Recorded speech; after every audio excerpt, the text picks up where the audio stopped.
Nou, gaan we verder. Op mijn gemakkie, achter mijn bakkie. Ja, maar mijn bakkie, dat fijne bakkie.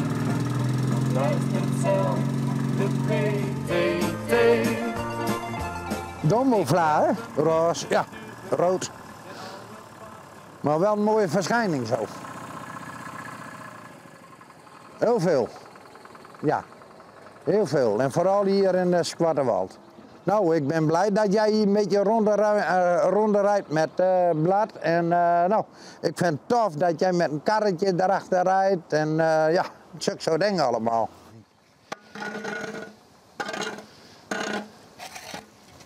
Nou, dat schiet ook op. Nou, ik heet Koen Kleeghamer. Nou, en ik zit bij de wijkbeheer. Ja, allerlei werkzaamheden. Net met de kneuzer apart, bultjes opruimen, blad opruimen, gras maaien. Ja, noem maar op. Wat ik alleen kan doen, doe ik alleen. En waarom rieden jou in deze auto rond? Omdat ik eigenlijk geen autorijbewijs heb, officieel. Wat staat er op mijn nummerplaat? De fietsenboer. In Leeuwarden heb ik ook een tijdje gewoond. Daar was ik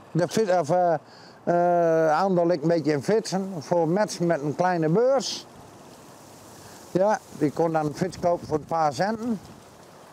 Ja, en toen kwam er een man aan en zei, weet je hoe ik jou noem? De fietsenboer.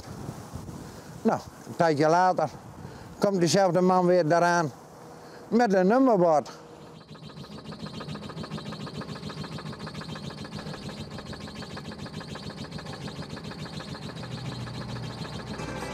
Ja, de zon schijnt weer in mijn cabine.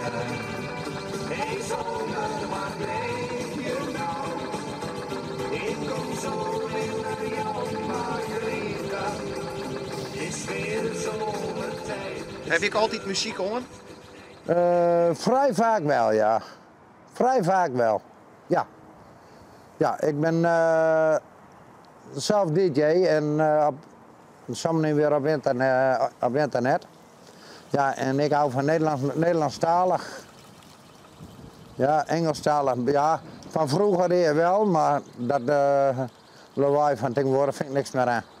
Wat vind je mooie Nederlandse muziek? Oh, wat ik mooi vind van Nederlandse muziek, ja, dat kan ik verstaan. Ja, en vroeger piraat geweest, dus ja. En wat is jouw DJ-naam? Dat zou je wel weten, man, zeker. Mijn zendernaam is de Radio de Chameleon. Dus mijn DJ-naam, dat wordt Ilke. Klinkhamer. Ja, ja. Ja, ja.